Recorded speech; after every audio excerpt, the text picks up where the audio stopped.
Vanakkam. Good morning to everyone. At the outset, let me congratulate the office bearers and the members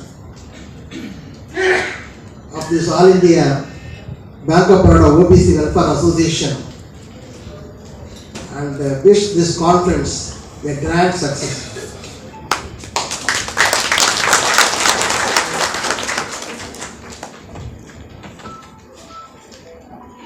Respected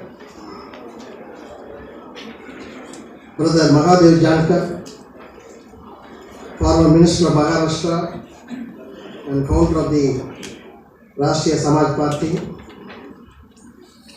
and our most dear and respected Tirutol Tirumavalam, President of the Vidudalai Chitrattha Katchi, Mr. Akisagar, my friend, who is now the National President of the Rashtriya Samaj Employees Federation, Senior Advocate Natarajan, who is also a member in our OBC Voice magazine, Dynamic General Secretary of the All India Bank of Baroda OBC Association, Brother G.Karunanidhy, President of the Association, Comrade Amit Jadhav, Treasurer, Comrade Jayakumar, our leaders of the fraternal organizations who have come here to participate in this function, Mr. Anbukumar, ICF, Mr. Murugan from CPCF, Mr. Rajasekharan from AIOB, Mr. Muthukumaran from MFI, Mr. Natarajan from Union Bank, functionaries of the VCK, and my dear brothers and sisters. I am really privileged to be here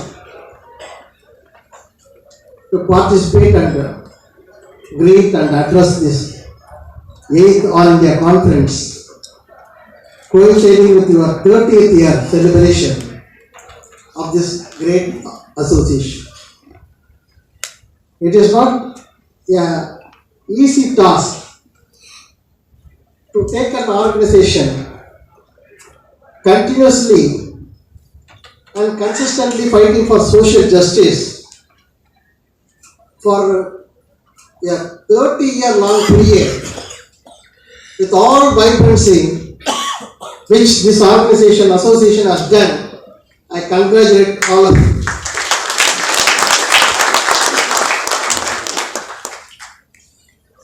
I just recall the great leaders who founded this association.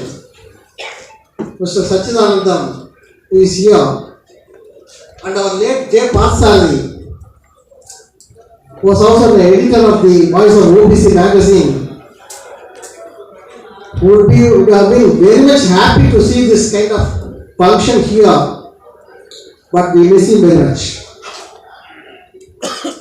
And other leaders like Palnivel, Ramachandran, Jayaratnam, so many people have contributed. And this association has become very vibrant during the time of G.Karunanidhy as a General Secretary. He has built up this association in all the 18 zones across the country. We ensure that this half-yearly meeting with the management is conducted properly in all the zones. In fact, he visited personally despite his physical issues. And what we are seeing today, we can see the contribution of G.Karunanidhy more on this. I congratulate him.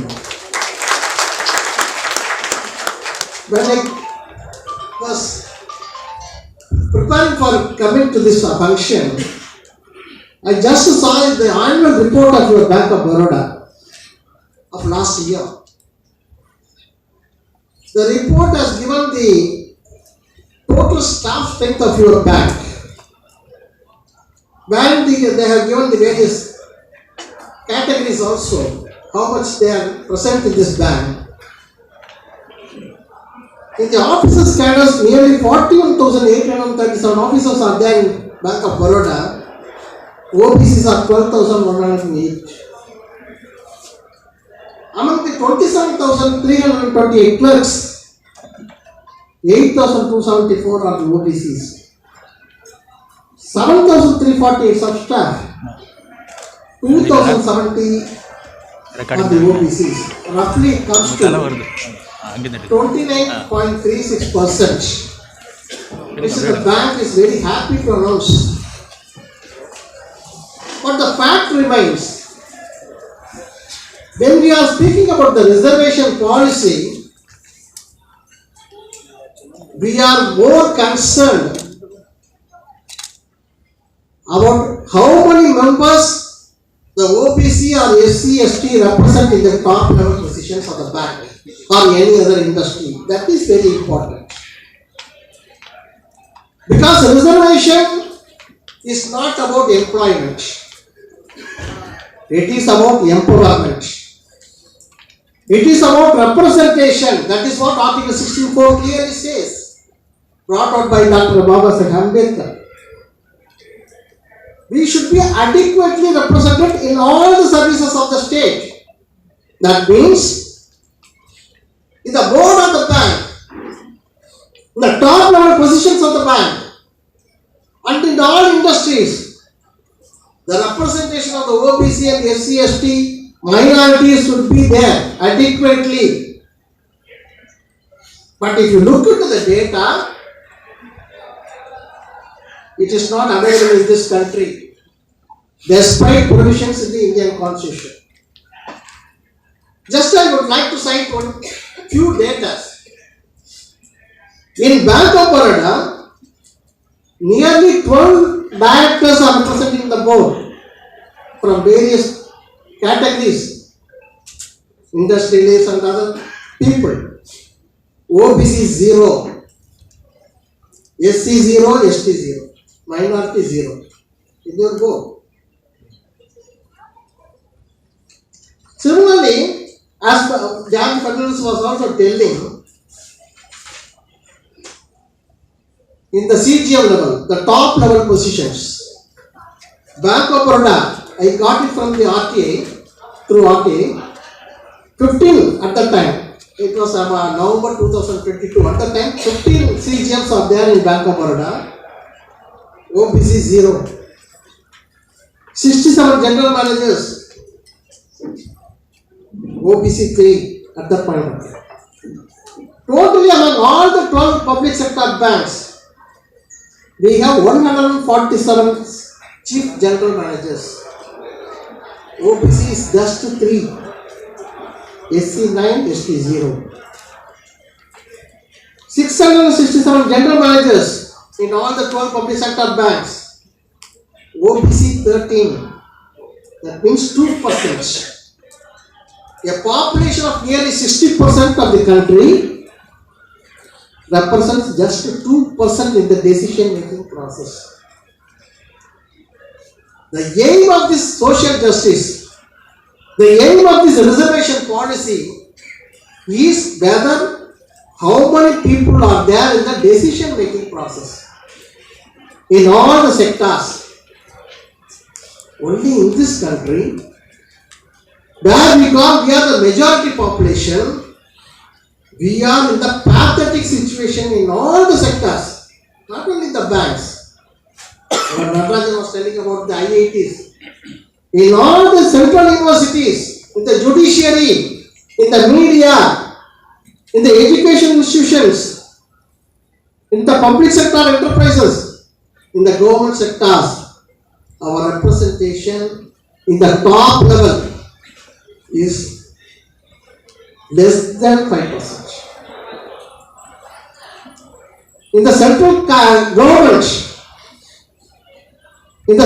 government, secretariat services, there are 89 secretaries.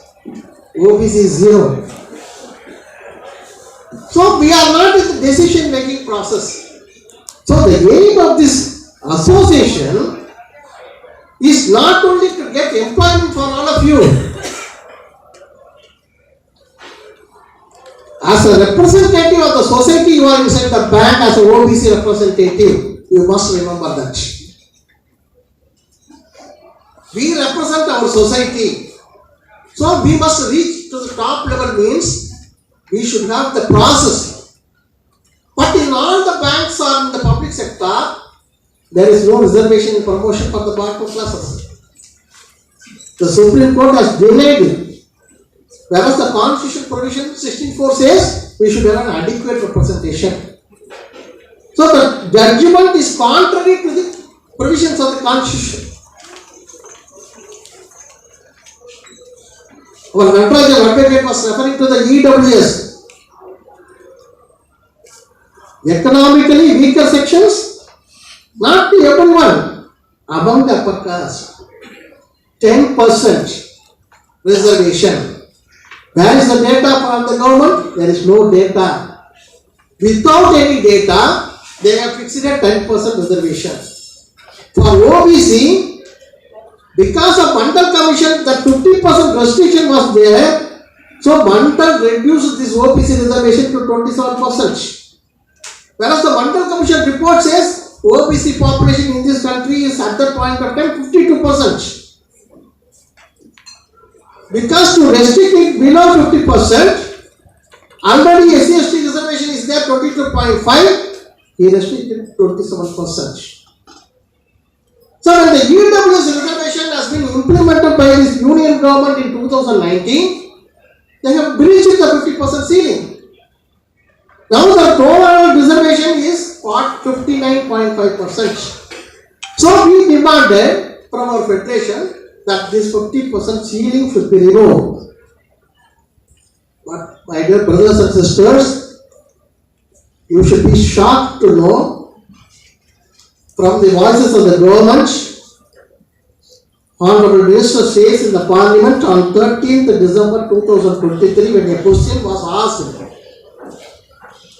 about this 50% ceiling to be removed to pay for increase of reservation percentage for OBC and SC/ST, the government says that this 50% ceiling is applicable for OBC, SC/ST only, not for EWS. So this is the position of the government. They have taken a stand that they will not be able to remove the 50% ceiling because it is applicable only for OBC, SC/ST. So we cannot increase the reservation percentage. This is one aspect. The government, because of the Supreme Court judgment, has implemented a non-constitutional, unconstitutional provision of creamy layer. There is no provision in the Constitution about creamy layer. It has mentioned in Article 15.4 about socially and educationally backward classes. Nowhere economic criteria has been inserted in the Constitution. But the first constitutional amendment came in 1951. It was brought in the Parliament by then Prime Minister Pandit Jawaharlal Nehru and Law Minister Baba Sahib Ambedkar.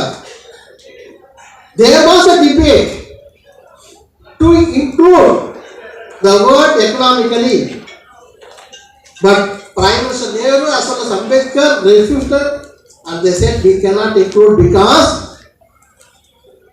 the injustice has happened based on the social and educational backwardness.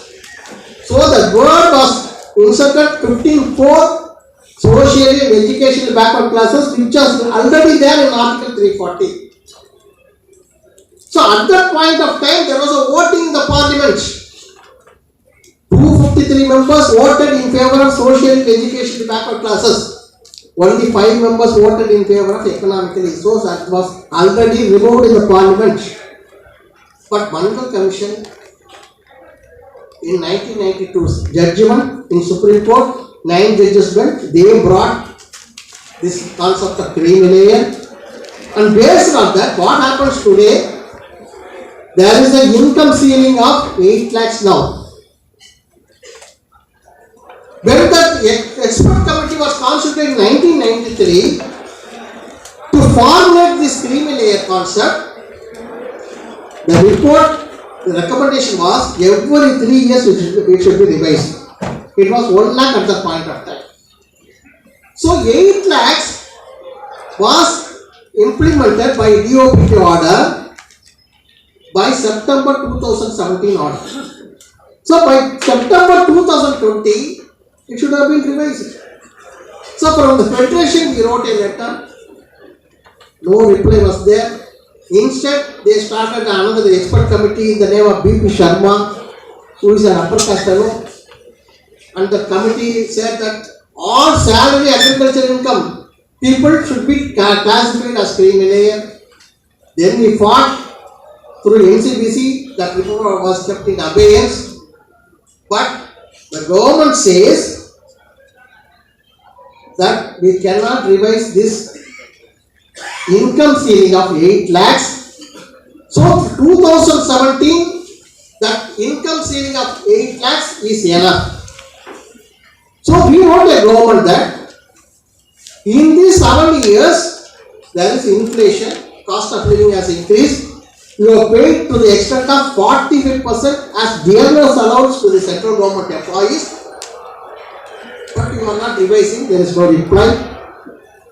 Contrary to that, the NCBC, National Commission for Backward Classes, in its report of October 2015 has recommended 15 lakhs as income ceiling. As our Thirumaval has already given a letter. Similarly, NCBC, that was also thrown into the dustbin. So the 8 lakhs remains today. And the DOPT has issued another order in 2019 stating that all scale-owned officers of the bank, insurance companies, all are creamy layer. So totally, the backward classes, the children of the public sector and the central government employees, whose sons and daughters are eligible to have the reservation policy, are totally removed that. So what happened was, there are lot of unfilled vacancies and they were not able to select the people. The reason cited by the government was suitable candidates are not available. So on the one hand, you are disallowing the eligible people from coming into the reservation policy, and on the other hand, you are saying that suitable candidates are not available, so those vacancies will be shifted, those vacant posts will be shifted to the general category.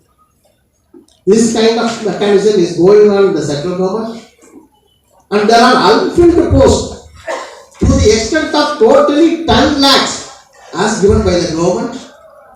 If 10 lakhs posts have been filled, nearly 2,70,000 OBC should have gone into the system, which the government has prevented. So totally there is a complete social injustice in the country. And this association, which has been formed to cater to the needs of the OBC employees of Bank of Baroda, has a greater role today to go beyond this Bank of Baroda and to look into the society and to look into the ills of this system and fight against this injustice meted out to the OBC and SC, ST and minority employees of this country. If we pay our duty, I am sure that the social justice concept will be completely removed by the vested interests in this country. Because already in the back door, they have implemented 10% reservation based on economic criteria. Now they say there is no ceiling of percentage, 50% ceiling not applicable for EWS. Tomorrow they can increase from 10% to 20% also. There is no limit for them. They can do it. So we should be very cautious. Time has come for all of us to wake up and fight against this social injustice. So on this occasion, let us all take a pledge. And I think in your delegate session also, we have to deliberate all these matters and come as a united force and rally behind our All India Federation to fight against this injustice. Thank you, friends.